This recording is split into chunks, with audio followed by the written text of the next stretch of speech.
Líder do PL na Câmara, deputado Sóstenes Cavalcante, afirmou que o Brasil já vive uma ditadura e prometeu que a oposição seguirá lutando contra um sistema corrupto que tenta sequestrar o destino do Brasil. Essa declaração foi publicada nas redes sociais nesta segunda-feira, depois o presidente da Casa, Hugo Motta, encaminhar à Corregedoria um pedido de punição contra 14 deputados que participaram da ocupação e obstrução do Congresso Nacional. Na semana passada, trouxemos todas as informações de uma ampla cobertura em relação a esse movimento. De acordo com Sóstenes, muitas pessoas ainda aguardam o Diário Oficial da União anunciar a ditadura para acordar para a realidade, mas prometeu que os conservadores vão seguir de cabeça erguida para defender a liberdade dos brasileiros. Por fim, o líder do PL na Câmara afirmou que mandato não é reality show com paredão de eliminação, mas a voz do povo, respaldada pela Constituição, pedindo respeito. Segundo a apuração da nossa repórter em Brasília, Vitória Abel, Motta analisa, o presidente da Câmara, Hugo Motta, analisa pedir punição de mais parlamentares.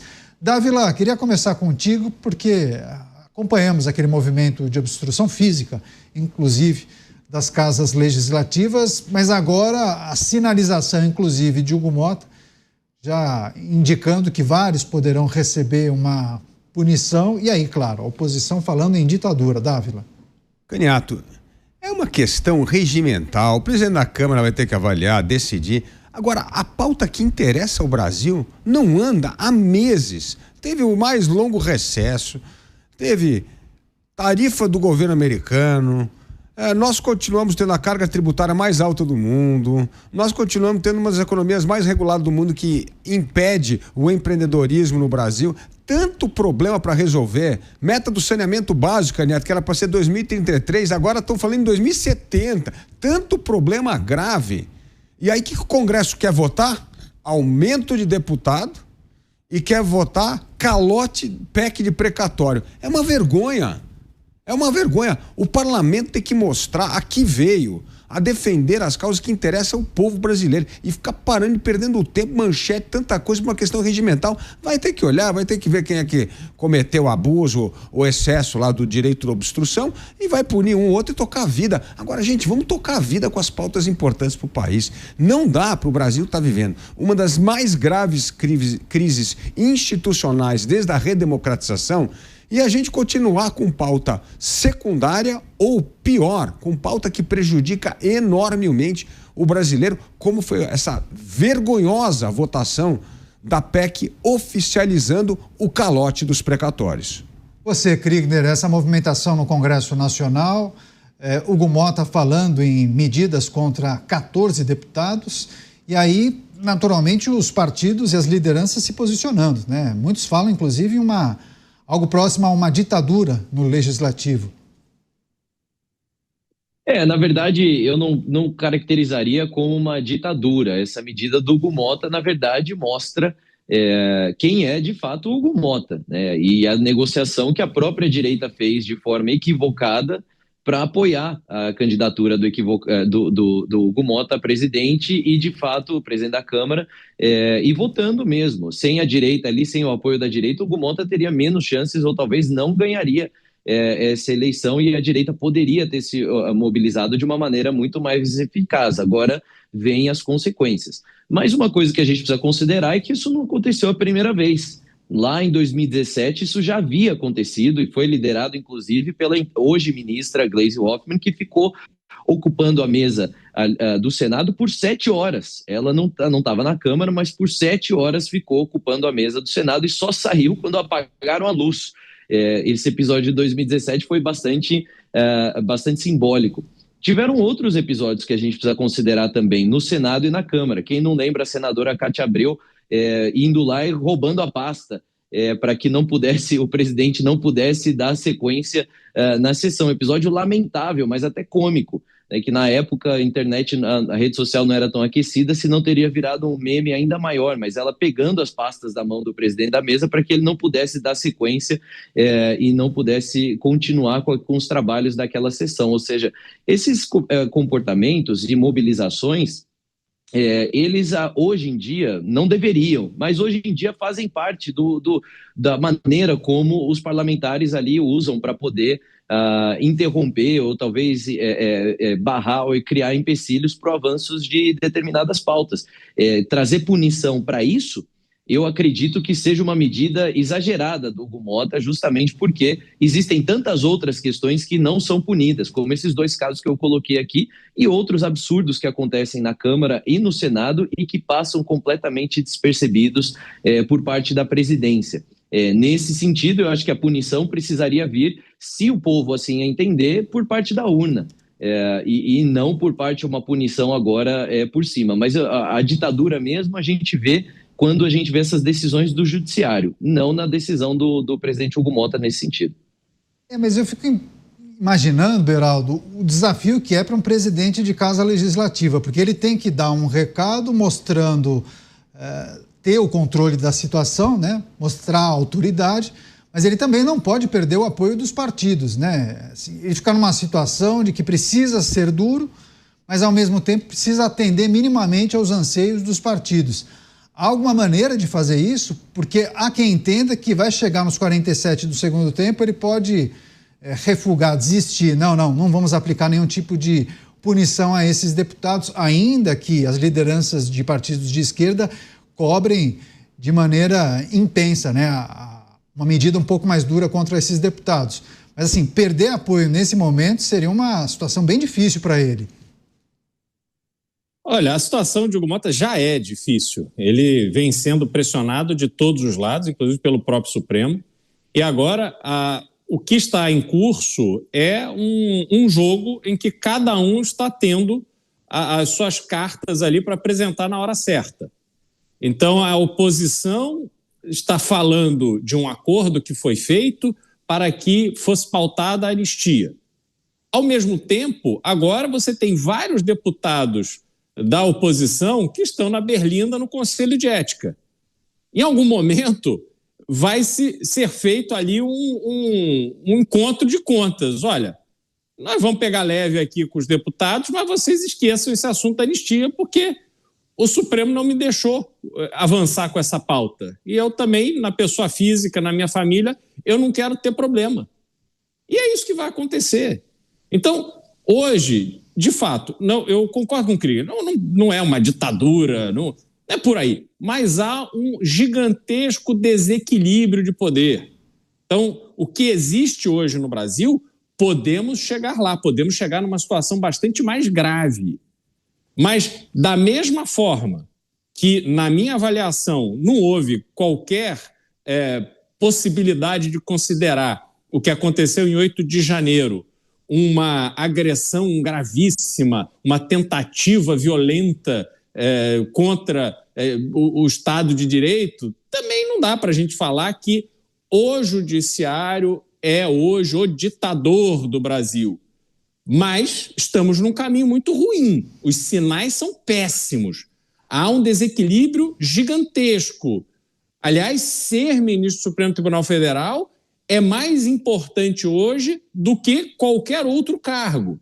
Não é à toa, Caniato, que nós temos um cenário hoje no Brasil em que há uma movimentação intensa de Gilberto Kassab para colocar o seu aliado, Rodrigo Pacheco, no Supremo Tribunal Federal. Nós falamos disso um pouco mais cedo. E quem que vai pagar essa conta? Ratinho Júnior. Porque Gilberto Kassab não vai pensar meia vez antes de entregar a candidatura de Ratinho Júnior à presidência da República em troca da indicação do seu aliado Rodrigo Pacheco para o Supremo Tribunal Federal. Vai se livrar de uma campanha presidencial, porque isso custa muito dinheiro e mais importante do que ter o presidente para o partido político é ter deputados federais eleitos, e vai colocar um aliado no centro do poder. Então, essa é a jogada que eu vejo o Gilberto Kassab se movimentar para fazer. Então, o Brasil se tornou isso. Quer dizer, a política hoje está preocupada em como ter influência e presença no Supremo Tribunal Federal, que, além de tudo, se tornou uma corte política. E tá tudo errado, Caneta. Para onde você olha, está errado. Você, Davi, não, essa situação que envolve Rodrigo Pacheco e até os outros nomes aventados para serem indicados ao Supremo, só isso daí já daria uma outra pauta. A gente ficaria uns 15, 20 minutos aqui. Vamos até sugerir para o Filipinho, para amanhã a gente tratar disso, que eu acho que tem bastante assunto. Mas, Dávila, Hugo Motta enviando esse pedido de afastamento de 14 deputados, enfim, esse movimento todo, mas é preciso considerar também os desafios que ele precisa administrar em relação aos partidos, às várias lideranças. É preciso ser firme, ter autoridade, mas também não pode ser, ou receber, né, o título de ditador, né? Como administrar essas situações, agradar gregos e troianos, hein? Caneto, são dois ingredientes que precisa muita sabedoria para conciliar, é autoridade e poder. A autoridade do cargo é o que ele quer fazer, ele quer punir as pessoas para mostrar a autoridade do cargo. Ele manda, ele é presidente da Câmara e, na verdade, houve ali aquela história do abuso e ele quer punir para dar um recado grave que a autoridade não pode ser violada. Mas tem a questão do poder. Se você usar a autoridade para punir excessivamente, atrapalha o poder de Hugo Motta, que vai precisar do voto dessa turma e desses partidos de base para votar matérias importantes à frente. Então, não é um jogo que termina com essa votação. Essa votação é apenas um assunto no caminho de muitas votações importantes que ocorrerão até Hugo Motta deixar de ser presidente da Câmara. Então, não pode usar demais o peso da autoridade para criar animosidade e dificultar o exercício do poder, que é arrumar os votos necessários para aprovar as matérias importantes. E também não pode suavizar demais no exercício da autoridade, porque aí parece que a Câmara não tem mais presidente, não tem mais chefe e, portanto, aí vai ter um abuso atrás do outro. Então, é uma equação cuidadosa e que não vejo que vai nem para um lado nem para o outro. Não vai para o lado da ditadura e também não vai para o lado de passar pano totalmente, porque isso desmoralizaria o cargo de autoridade de presidente da Câmara.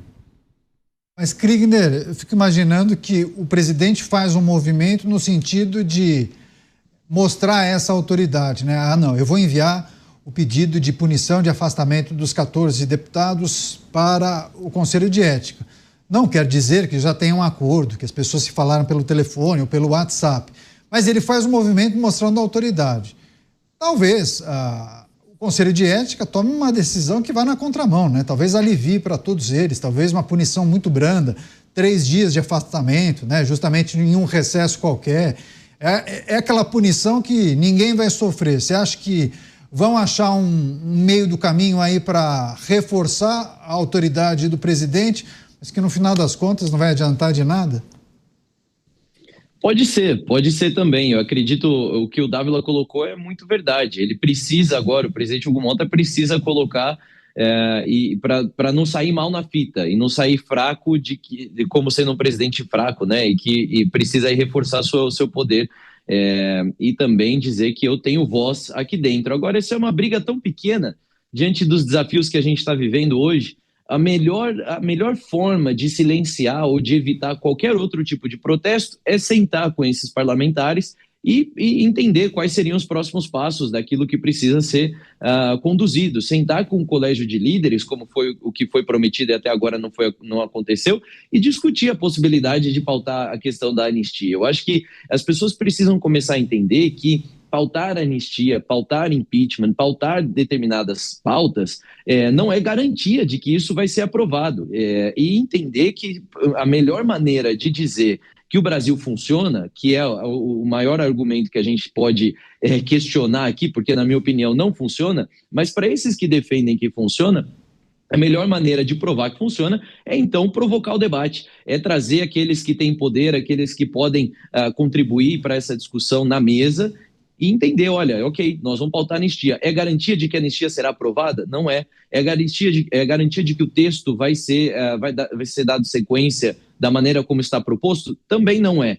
Então, eu acredito que isso precisa voltar um pouco mais à normalidade, porque esse posicionamento irrefutável por exemplo, do presidente Alcolumbre, de dizer, olha, mesmo que tenha a maioria, que tenha todos os votos, eu não pauto impeachment. Ou mesmo o presidente Hugo Mota, de também postergar isso que tinha sido, sim, um compromisso que ele colocou lá atrás, e isso tem sido reforçado por inúmeros parlamentares da oposição, de que isso estava no pacotão que foi articulado erroneamente, volto a dizer, mas que foi articulado, agora traz como se fosse uma questão, nossa, não podemos nem tocar nesse assunto. Por que não podemos tocar nesse assunto?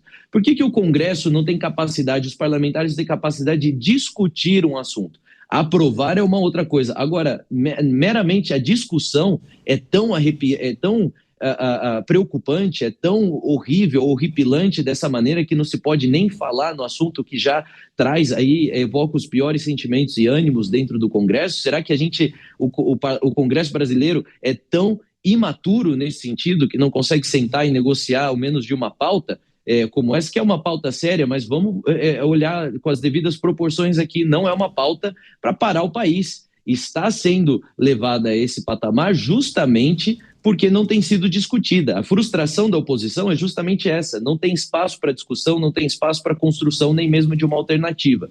E a frustração da oposição também tem sido no Senado justamente essa, olha, aqui o que a gente vai fazer se o próprio presidente está irredutível a esse ponto, né? Então, embora agora ele tenha mudado um pouco de posição, mas ele já declarou em alto bom som, não vou passar. Então, essas questões atrasam muito o país, Caniato, e colocam aí esse rótulo muito merecido de que nosso parlamento é imaturo, liderado por líderes imaturos, que não conseguem fazer a articulação necessária para aquilo que importa para a população.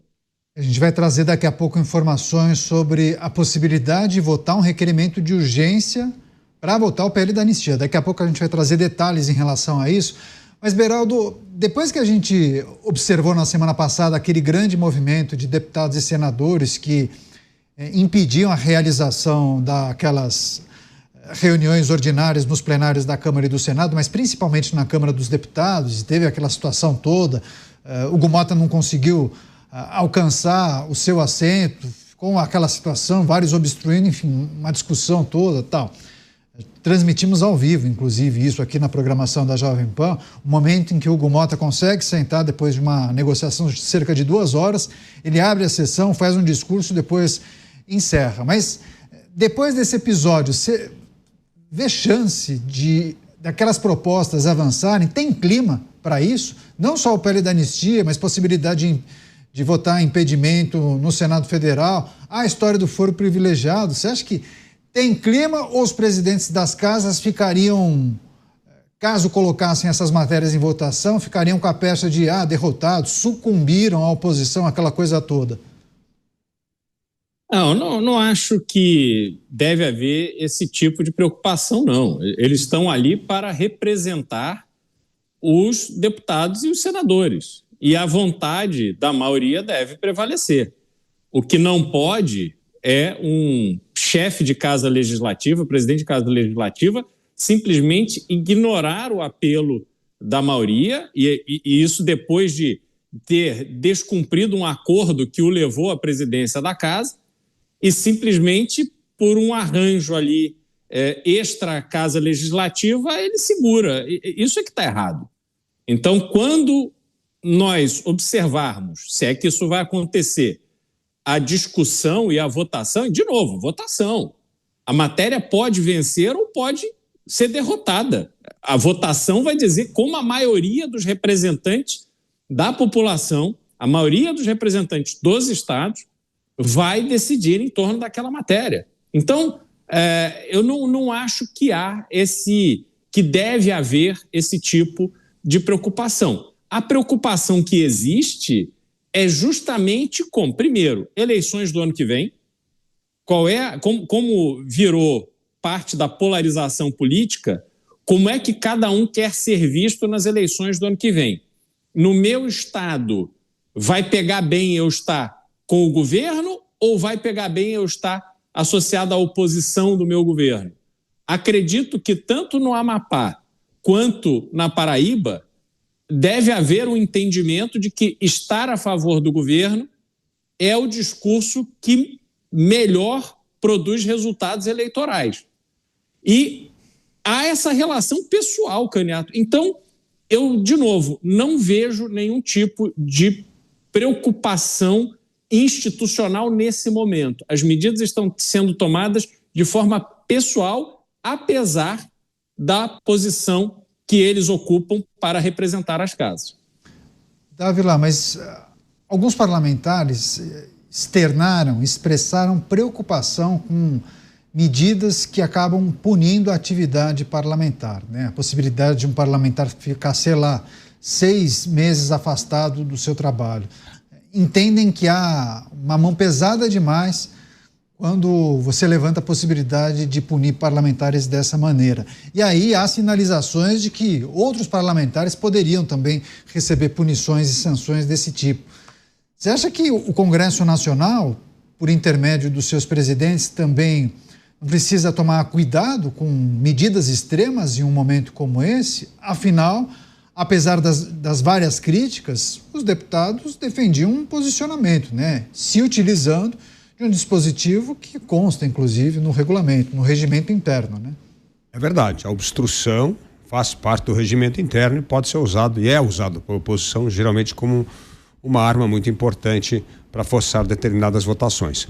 O fato é o seguinte, Canhato, é uma punição exagerada, extremada neste momento, fará certamente com que Hugo Motta perca dezenas, aliás, centenas de votos, se somar toda a oposição, se a oposição ficar muito enfurecida com a decisão do presidente da Câmara, em outras matérias de enorme importância. O ponto é o seguinte, Hugo Motta já vem com a sua autoridade debilitada há muito tempo, justamente por não cumprir acordos firmados com a oposição que o levaram à vitória da presidência da Câmara Federal. Este é um ponto complicadíssimo na vida parlamentar. A palavra tem peso. Se você se compromete com alguma coisa e não cumpre, ou você tem uma desculpa e um motivo, como a gente chama de força maior, ou você começa a entrar numa parte complicada de desgaste do seu capital político e que pode derreter rapidamente. Então, o importante é cumprir acordos. Então, acordos não vêm sendo cumpridos e isso já vem desgastando a autoridade do presidente da Câmara. Se houver uma punição exagerada, aí haverá um afastamento mesmo desses votos em questões fundamentais para ser aprovado pelo parlamento. E isso pode atrapalhar demais o trabalho do legislativo e principalmente do presidente Hugo Motta. E pode atrapalhar o Brasil, porque as pautas não vão andar, pautas importantes que precisam ser votadas no Congresso Nacional. Então, é um fator que pode acirrar uma crise de médio prazo e comprometerá a presidência de Hugo Motta e o andamento de matérias no legislativo de enorme importância para a sociedade. Agradecer muito as mensagens que nós recebemos durante o programa. Josué Santos, Jorge Magalhães, Pati Silva, obrigado pelas mensagens.